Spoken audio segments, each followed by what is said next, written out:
이제 국민은 386 운동권에게 땡땡 없다. 땡땡 없다예요?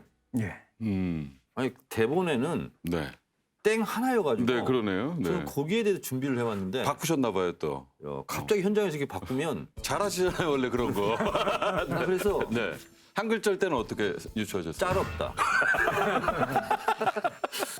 정답인 것 같아요. 그게 더 와닿네요. 그런데요? 네, 네. 희망 없다? 뭐 전혀 다른데. 그래요? 네. 뭐 이 말씀이 뭐냐면 왠지 모를, 그러니까 본인이 전혀 잘못한 게 없는데 이 386 운동권 세력한테 그 동시대를 살았던 사람들 그 후배들이 부채가 없다. 예, 맞습니다. 역시. 예, 우리 역시. 박 박사님이 네.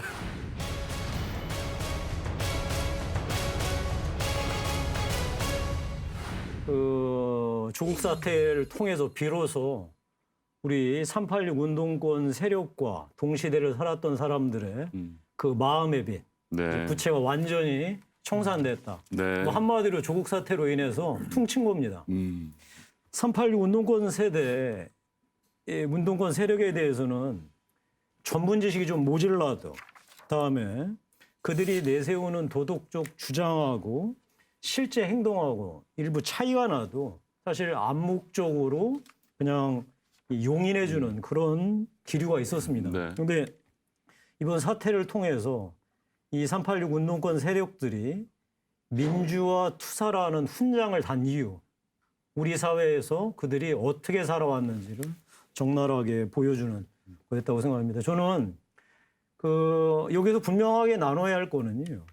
386 세대가 단지 그 시대를 살았던 세대를 지칭하는 게 아닙니다. 제가 얘기하는 건 386 운동권 세력입니다. 물론 그분들이 우리나라 민주화를 위해서 정말 적지 않은 공을 세운 건 분명합니다. 네, 네. 자, 그러나 그 이후에 우리 사회에서 그들의 주장과 그들의 실제 삶과 얼마나 괴리가 있었는지를 이번 조국 사태가 너무나 적나라하게 보여줬기 때문에 아마 그것 때문에 국민들이 더 속이 상하고 화가 나셨지 않나. 그래서 이 문제는 정말 조국 사태가 전혀 예기치 않은 국민들한테 마음의 부채를 완전 청산시키는 그런 선물을 주었다고. 그래서 판도라 문을 열게 됐습니다. 네. 어떻게 들으셨습니까? 네. 386이라 하는 것은 1960년대에 태어나 80년대에 학교를 다닌 80년대 학번, 그리고 30대, 그것은 1990년대를 얘기합니다. 네, 네. 이 386 세대라고 이렇게 명명을 한 것은 6월 항쟁과 관련이 있잖아요. 근데 그 당시는 대학생만 한 게 아니고 재야, 야당 정치인, 그리고 시민, 그리고 대학을 안 나온 분들, 이런 분들이 똘똘 뭉쳐 전 국민적 항쟁이었기 때문에 386 세대만, 대학을 다니는 학생들만 6월 항쟁에 참여해서 뭔가 성과를 냈다, 민주화 운동을 했다는 것은 저는 부인합니다.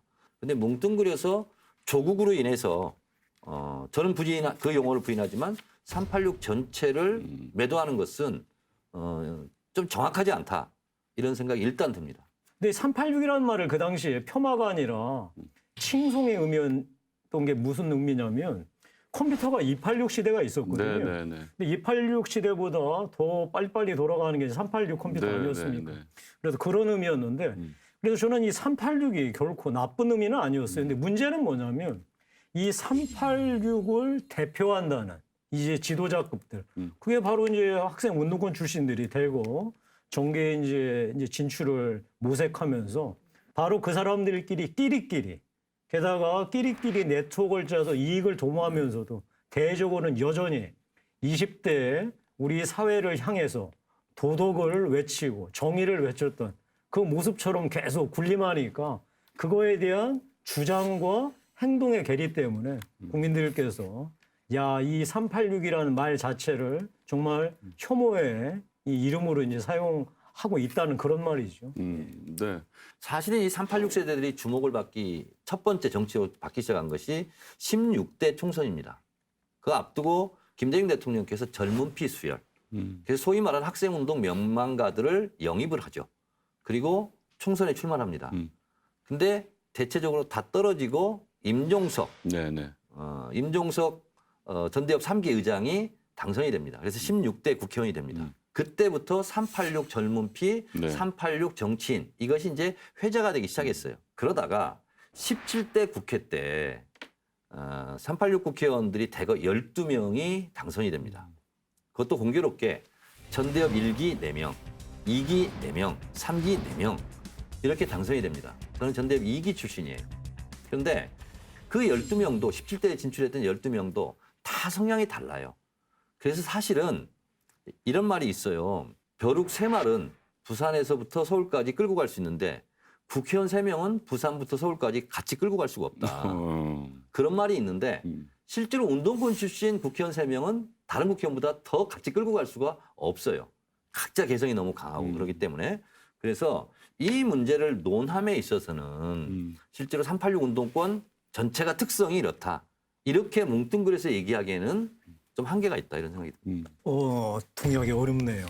왜냐하면은 이 386 운동권 세력은 기본적으로 그 다소의 생각의 차이가 있지만 분명하게 이 집단 신념을 공유합니다.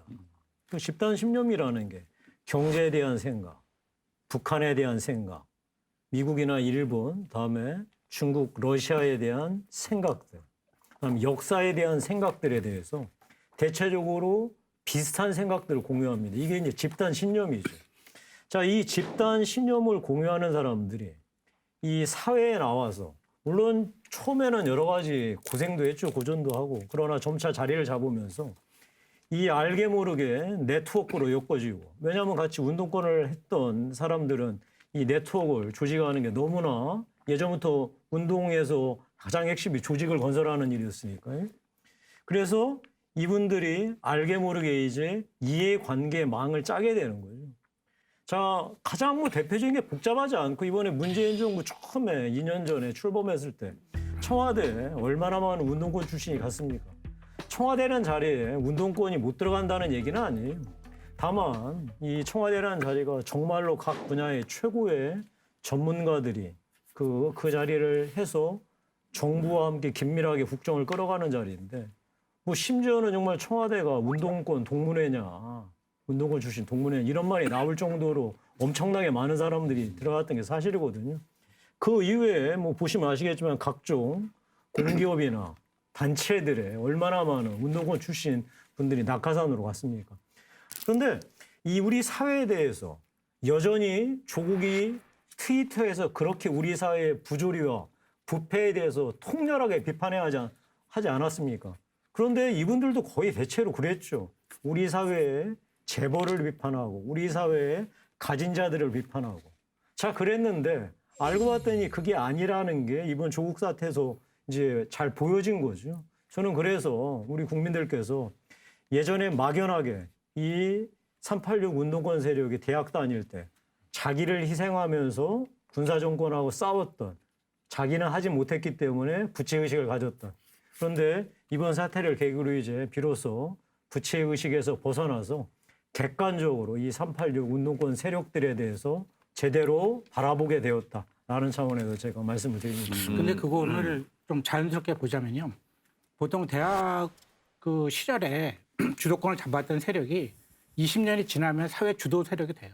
그게 어느 나라 다 비슷한 거거든요. 그래도 뭐 한국만 예외일 것이다. 이런 일은 일어나지 않아요. 그러니까 그 386 세대라는 사람들이 보통 86학번, 7학번 이렇게 시작되었네요. 근데 20년이 지나면은 그게 2006년, 7년이 되는 거예요. 그럼 그때부터 국회의원이 생기는 거예요. 당연히. 자연스럽게. 그리고 그 세력이 보통 10년 갑니다. 그건 이제 기본으로 가고요. 그 다음에는 나머지 10년을 이제 어떻게 하느냐에 달린 것이죠. 그러니까 제가 보기엔 2006년, 7년에 시작돼서 10년 간 게 최근이잖아요. 네네. 근데 여기가 이제 분기점이라는 거예요, 보통. 그러니까 지금 분기점에 온 거예요. 그러니까 제가 보기에는 이 조국 사태가 갑자기 터진 게 아니라 터지다 된 거죠. 그러니까 무슨 얘기냐면요. 민주화 1세대, 2세대를 나눈 것 같아요. 그러니까 민주화 1세대는 YS, DJ를 시작해서 김무성 의원까지가 이제 보통 1세대고 그 다음 세대가 이제 민주화 세대라고 볼 수 있다면 그 세대를 386이라고 부르는 거죠. 그래서 제1세대 그 민주화 세대도 처음에는 다 청년이었잖아요.